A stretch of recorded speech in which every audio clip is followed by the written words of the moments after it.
સમાચાર સુરતથી, જ્યાં સુરત ડિસ્ટ્રિક્ટ કોર્ટમાં બોમ્બ હોવાનો એક ફોન કોલ મળ્યો છે।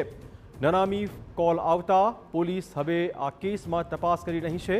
સુરક્ષાના કારણોસર આજના દિવસે કોઈ પણ વકીલ કે અરજદાર માટે કોર્ટ બંધ રહેશે। સ્થાનિક પોલીસ સહિતની ટીમો ઘટનાસ્થળે પહોંચી ચૂકી છે। રૂમ અને અન્ય પરિસરની તપાસ હાલમાં થઈ રહી છે। કોર્ટ પરિસરમાં બોમ્બ હોવાનો ફોન કોલ મળ્યો છે। તે પછી આ ઘટનાક્રમ હાલમાં સુરક્ષા એજન્સી ઘટનાસ્થળે પહોંચી ચૂકી છે અને તપાસ થઈ રહી છે। અલગ અલગ રૂમ અને કોર્ટ પરિસરની પણ તપાસ આરંભી દેવાઈ છે। સુરતમાં ડિસ્ટ્રિક્ટ કોર્ટમાં બોમ્બ હોવાનો નનામો કોલ આવ્યો છે। આથી પોલીસ હવે સુરક્ષાના કારણોસર આ કોર્ટ પરિસરમાં તપાસ માટે પહોંચી ચૂકી છે।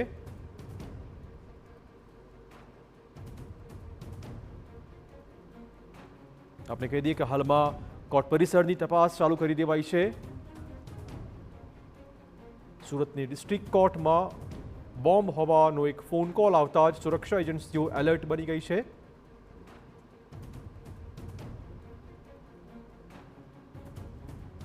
આજના દિવસે કોઈ પણ વકીલ કે અરજદાર માટે કોર્ટ બંધ રહેશે। આ પ્રકારની માહિતી હાલમાં મળી રહી છે। સ્થાનિક પોલીસ સહિતની ટીમો ઘટનાસ્થળે પહોંચીને પરિસરમાં બોમ્બ છે કે નહીં તેની તપાસ કરી રહી છે। આ ઉપરાંત ફોન કોલ કોણે કર્યો હશે અને ક્યાંથી ફોન આવ્યો તે મુદ્દે પણ તપાસ ચાલી રહી છે। વધુ વાત કરવા જોડાશે અમારા સંવાદદાતા બળદેવ। બળદેવ, શું વધુ અપડેટ? જી બળદેવ।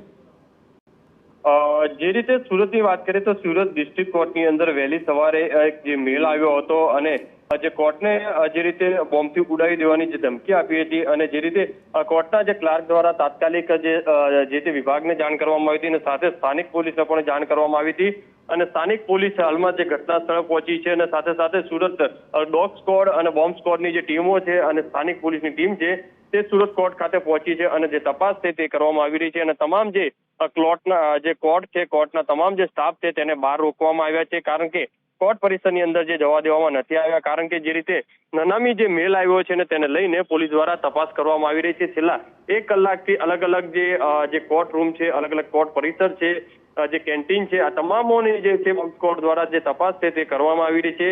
પણ જે રીતે માહિતી મળી રહી છે તે પ્રમાણે કે દર વખતે જે રીતે કોલ આવતા હોય છે તે રીતે આ એક અફવા જે ભરેલો જે કોલ છે પણ પોલીસ આ બાબતે ગંભીરતા દાખવી અને હાલમાં જે તપાસ છે તે કરવામાં આવી રહી છે। જી ધન્યવાદ બળદેવ તમામ જાણકારી બદલ। તો સુરક્ષાના કારણોસર હાલમાં કોર્ટ પરિસરમાં તપાસ થઈ રહી છે।